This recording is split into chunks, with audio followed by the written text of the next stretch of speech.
अस्सलामु अलैकुम वरहमतुल्लाहि वबरकातुहू।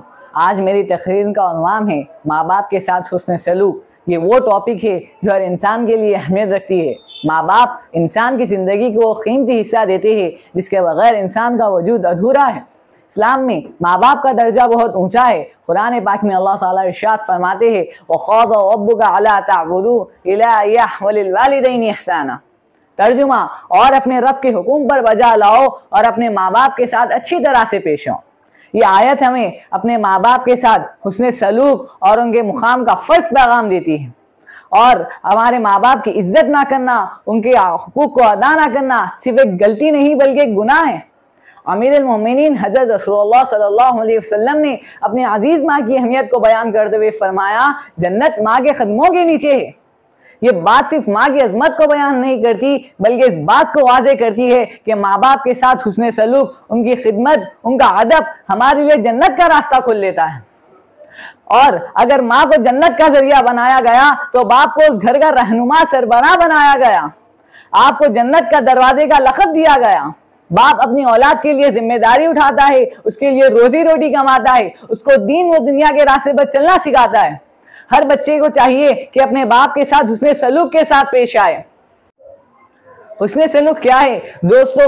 हुस्न सलूक का मतलब उनकी इज्जत और उनके अदब को हर वक्त अपने जहन में रखे और उन्हें कभी नुकसान ना पहुंचाए और उनसे कभी बड़ी आवाज में बात ना करे। उनकी खिदमत, जब वो बुजुर्ग हो जाए, बुढ़ापे को पहुंच जाए तो उनका सहारा बन जाए। आजकल अक्सर लोग अपने बूढ़े माँ बाप को छोड़ देते हैं, उनके साथ बेइख्तियारी के साथ पेश आते हैं।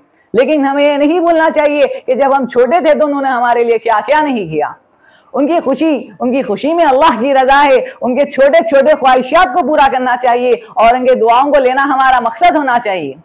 हज़रत रसूलुल्लाह सल्लल्लाहु अलैहि वसल्लम ने भी माँ बाप के मुकाम पर बहुत जोर दिया है कि एक मुकाम पर एक सहाबी ने आपसे पूछा, या रसूलुल्लाह, ऐसे किसके सबसे पहले किसका हुकूक है कि उसकी मैं अच्छी तरह से खिदमत कर सकूं? तो आपने फरमाया तुम्हारी माँ का। फिर सहाबी ने पूछा इसके बाद किसके हुकूक है? तो आप सल्लल्लाहु अलैहि वसल्लम ने फिर से फरमाया तुम्हारी माँ का। फिर से सहाबी ने तीसरी बार पूछा इसके बाद किसके हुकूक है? तो फिर से आपने फरमाया तुम्हारी माँ का हुकूक है। चौथी बार जब आपने पूछा तो आप रसूलुल्लाह सल्लल्लाहु अलैहि वसल्लम ने फरमाया तुम्हारे बाप के हुकूक है। ये हदीस हमें अपने माँ बाप के हुकूक का बताती है। आजकल के दौर में हमें चाहिए कि हम अपने माँ बाप के साथ ज्यादा वक्त गुजारें, कभी उन्हें तकलीफ ना पहुंचाए और उन्हें एहतराम ना होने दे कि उनकी इज्जत कम हो चुकी है।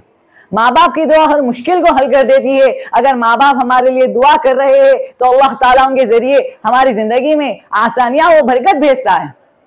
और माँ बाप का हाथ उठना उनके दुआ का जरिया होता है। जब वो हमारे लिए हाथ उठाते हैं तो दुनिया की कोई ताकत हमें नुकसान नहीं पहुंचा सकती। आखिर में मैं आप सबसे गुजारिश करता हूं कि अपने माँ बाप की इज्जत करें, उनके अदब और खिदमत करें और उनके दुआओं के तालिब रहे।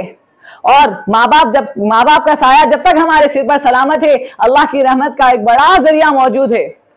और अल्लाह ताला हम सबको, आप लोग को माँ बाप की इज्जत करने की तौफीक अता फरमाए और माँ बाप का फरमा बरदार बनाए। आमीन। व आखिर दावाना अल्हम्दुलिल्लाहि रब्बिल आलमीन।